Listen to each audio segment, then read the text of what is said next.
Our next speaker is a very successful oncologist based in Davao. He's one of the most successful, if not the most successful oncologist today there. He has a practice in Davao City proper and also in Tagum City. He's been with For Life for a couple of years now, and just recently, last month, reached the level of Presidential Diamond. So, without further ado, please welcome our guest speaker, Dr. Alex Tan.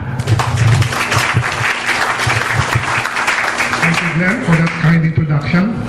So, in direct selling business, we always say, good morning, everybody. Good morning. Sa Bisaya, magandang hapon. Mayong hapon sa inyong tanan. Okay, so who are doctors amongst the audience? We have quite a few here. Welcome. So ladies and gentlemen, welcome. Fellow colleagues, welcome to this afternoon session. I'd like to thank the leaders of this group for inviting me over and sharing with you my experience with regards to transfer factor. My topic is about evidence-based medicine of transfer factor. As you know, doctors would not just simply prescribe a medicine unless it is evidence-based, unless we are sure that this product works, okay? I'm a surgical oncologist and I treat cancers most of the time. Most of my patients are cancer patients. And as a surgeon, syempre, number one treatment options is surgery. Kung merong bukol, we get rid of that by doing surgery. The second option is to get rid of the metastasis. We give chemotherapy. Hindi naman kaya namin operahan yung mga metastatic cells sa lungs, liver, bones. So we give chemotherapy drug to get rid of those daughter cells of cancer. As you know, chemotherapy has a lot of side effects. I've even seen worse and even death secondary to these chemotherapeutic agents. There's even hair loss, vomiting, grabe gid ang side effect. Then there's also radiation or cobalt treatment as a form of treatment for cancer. Grabe gid na silang mga side effect. And if this doesn't work, what are we to rely on? Probably the most powerful prayer from above. And now I have discovered a new armamentarium in the treatment of cancer. And that is the immune therapy, immune booster, immune modulator. I've just discovered this recently and I'd like to share my experience with you. The previous video you listened to, it was 1949 wherein a doctor named Sherwood Lawrence made an amazing discovery. While researching on tuberculosis, he got the white blood cell of a TB patient and transferred it to another patient na hindi pa na-expose sa TB. And noted that this patient injected with a white blood cell became immune to TB. Okay, so that transfer of immunity he now called transfer factor. With regards to white blood cell, blood, uso din ba dito yung pag-iinom ng dugo ng ahas? Have you heard of it? Anybody who heard about it? Wala. Here, meron, no? Some patients would say, I don't want chemotherapy, I don't want your treatment, I'd rather go to this albulario who gives me blood, fresh blood from this snake. Pag inunom, talagang gumaling. There are some actual patients who said they got well. Why do you think so? Because the blood contains WBC. It contains some sort of immunity, some sort of the transfer factor. So when they took it, probably that's the one that had the effect on the patient. But you have to drink tons and tons of icky-yucky snake blood in order to take some effect. And right now, we already have it in capsule form. So why take that icky-yucky snake blood when in fact we have capsules to take in? Okay? So this is a transfer of immune system, extracts from white blood cell, and he called it transfer factor. So scientists discovered that transfer factor exists in all forms of mammals. Lahat ng milk-producing animals they transfer the mother or the mother cow transfers the immunity to the baby cow through the first milk. First milk meaning, ang tawag nun is colostrum. Humans, we also call it colostrum. The first milk that comes out is where the mother transfers the immunity to the baby. Likewise, you can get it also from all mammals.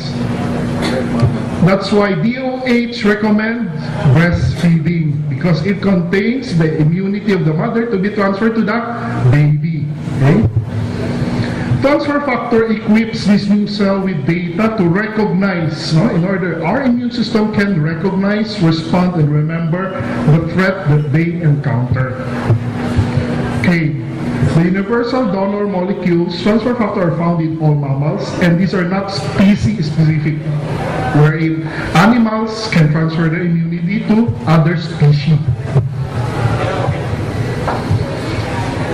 Since we cannot get the major source of colostrum from all nursing mother, maubusan ng breast milk ang lahat ng mothers, we got it from other sources.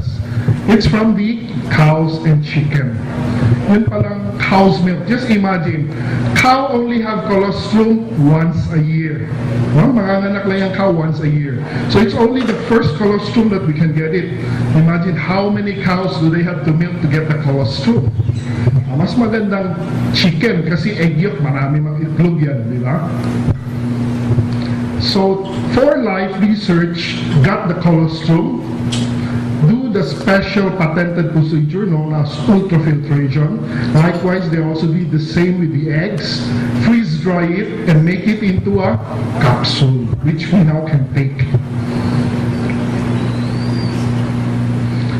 So why don't you just take colostrum instead? What's the difference? Colostrum contains all these water, minerals, vitamins, protein, fat, carbohydrate, and if you're lactose intolerant, you cannot take the colostrum from cow.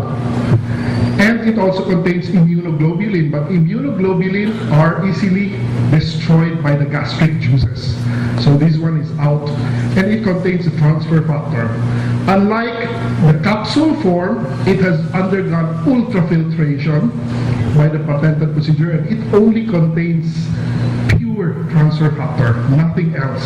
Even if you're lactose intolerant to the milk, you can take the transfer factor in capsule form because it contains only pure transfer factor. That's why it is the one that is recommended.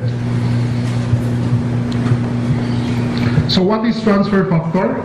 What role do they play in humans? It's actually a protein consisting of 44 amino acids. It is a highly effective immune messaging system. It comes from cow and chicken egg yolk, designed by nature to transfer the critical immune information. So transfer factor is not a vitamin. It is not a mineral, not an herb, not an antioxidant, not a hormone, not a drug. It is an information. So once you take it, that information will tell your immune system to fight, recognize, and remember the disease.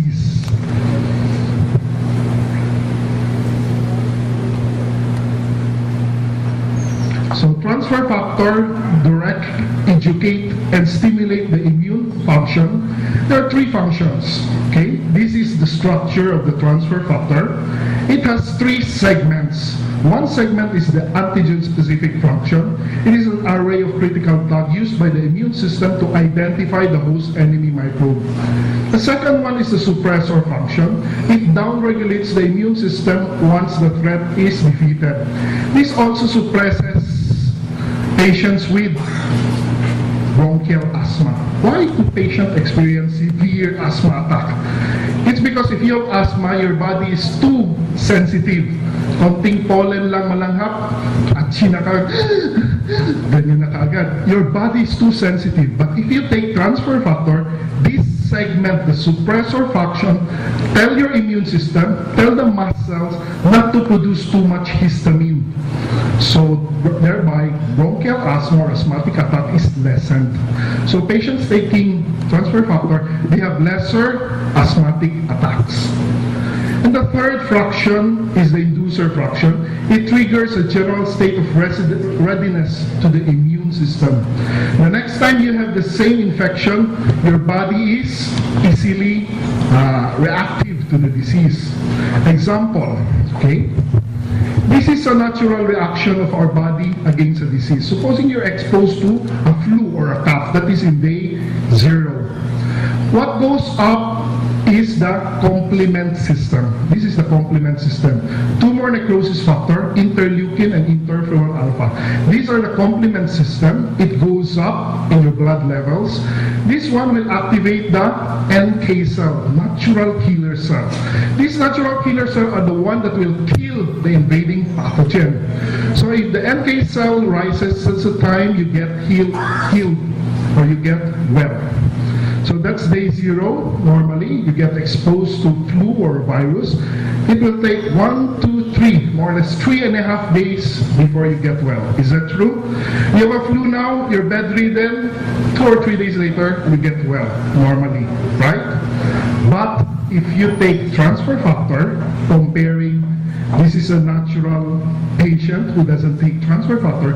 If you take transfer factor, ang bilis ng spike ng transfer ng complement system mo, it goes up on day 0. Peak kaagad ang complement system, and your natural killer cells peak by 1.5 day. That's why you get well in just 1 day. This is what happens to my kid. My kid goes to school, they're exposed to cough and colds, flu. Today they have fever, tonight mataas ang lagnat, but tomorrow, the following day, they get well, pasok na kagad. Kaya my kids, 0 absent sila sa school. It's because they take transfer factor. Ang bilis nilang makagaling o gumaling. Okay? So actually, there's a study they conducted. It's called the salivary IgA study. What is salivary IgA? Okay. Secretory IgA comes from the saliva. 95% of all infectious organisms enter through our mouth. No? And secretory IgA or SIgA is the body's first defense against organism. So kung may pumasok na bacteria sa mouth, it is a secretory IgA from the saliva that attacks the bacteria. And most abundant, this is the most abundant immunoglobulin of the body. It is around 3 to 5 grams per day. Failure of SIgA to block infection, it leads to infection. So if your secretory IgA in the salivary system is not functioning well, you get sick. So the more IgA you have, the better or the worse? Better. Kung mas maraming secretory IgA, mas maganda kasi mas marami kang protection. Okay. Now, this study determines that if you take transfer factor, will it increase your secretory IgA or not? So again, secretory IgA is an antibody. Where is it found? It is found in the mucous membrane of the mouth, gut, lungs, genital, and urinary tracts. Produce 3 to 5 grams per day. And what does it do? It is the first barrier defense of our body against infection. Okay, so this study was done to determine if salivary secretory IgA can be used as immune status marker, and is the salivary secretory IgA affected by taking transfer factor. If you take transfer factor, tataas ba yung salivary secretory IgA? In this study, about 24 patients undertook the study. For 2 weeks, they take the transfer factor plus trifactor as well as the Riovida. So pinagsabay nila yung transfer factor plus sa Riovida. Then after 2 weeks or weekly, they took a salivary collection and determined the secretory IgA. This is the result. This blue is the baseline. So initially, ito lamang yung secretory SIgA level. After transfer factor, tumaas. Almost all of these subjects, as we even imagine this one, ang taas ng secretory IgA. So this just proved na if you take transfer factor, tataas ang secretory IgA. Better secretory IgA, better protection. From this study, the secretory IgA increased by 73%. 73% more activity of the secretory IgA in the saliva. So the results, statistically significant increases in salivary secretory IgA. In as little as 2 weeks pa lang, 95% of these subjects has increased secretory IgA. And after 5 weeks, lahat sila tumaas yung secretory IgA. So the key point of this study will just tell us that trifactor increased secretory IgA as much as 73% in just a little of 2 weeks. This is the first evidence that transfer factor may affect the function of the B cell, antibody-mediated immune response. And greater secretory IgA production may mean better antibody protection. So if you took transfer factor, you have more secretory IgA. If you have more secretory IgA, more protection in your body. So this study is very significant. Now, here's another study. This is 11 years with 3,624 patients. This study just showed that if there is high NK cell activity, the cancer risk is low. If the NK cell activity is low, there is high cancer risk. I repeat, what is NK cell? Natural killer cell. So pag ang isang pasyente, mataas ang natural killer cell activity, mataas ang cancer, mababa. Mababa. Kung ang kanyang natural killer cell activity ay mababa, mas magkaka-cancer siya. So which is better? High natural killer cell activity or low killer cell activity? Very good. So ito yung dapat i-achieve natin. High natural killer cell activity. Supposing this is the cell, this is just a diagrammatic outline, there are receptors there, and this is a transfer factor which will lock into the receptor to activate